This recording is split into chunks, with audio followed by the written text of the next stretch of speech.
kimppakyytillä pääsin istumaan puoluesihteeri Varajärven viereen, joka on siitä tunnettu mies, että se hiihtäisi muuten, mutta kun se ei mahdu sauvojen väliin, niin voitte miettiä, että miten kivaa sinun vieressä istua. Mutta asiaa, minä olen itse nostanut kaikista tärkeimmäksi eurovaaliteemaksi periferian ja reuna-alueiden puolustamisen.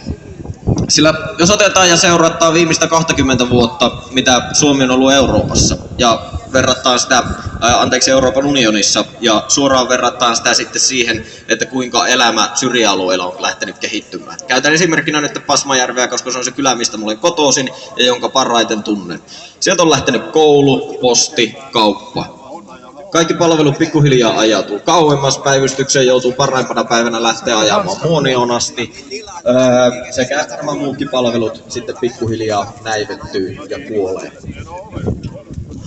Ja nyt kun tätä tämän hetken politiikkaa yleiseurooppalliselta tasolta kattoopi, kurillistamista on nyt ajettu vuodesta 2008 saakka, ja se ei ole palvellut meidän kenenkään etua, ja kaikista vähiten se palvelee meidän etua, jotka ollaan kotoisin syrjäalueelta ja halutaan niillä edelleen elää. Sillä kuinka näitä epärealistisia taloustavoitteita asetetaan omille hallituksille, no ketkä siinä on ensisijaisina kärsijöinä, totta kai syrjäalueet ja me siellä asuvat ihmiset.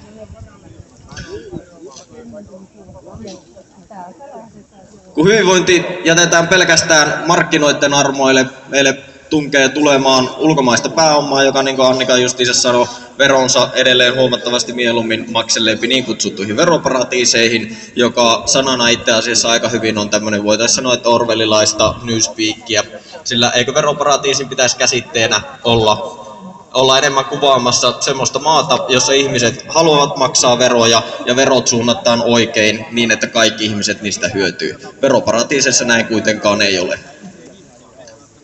Ei mulla tähän hätää muuta, tulkahan ihmeessä porisemaan. Kiitoksia.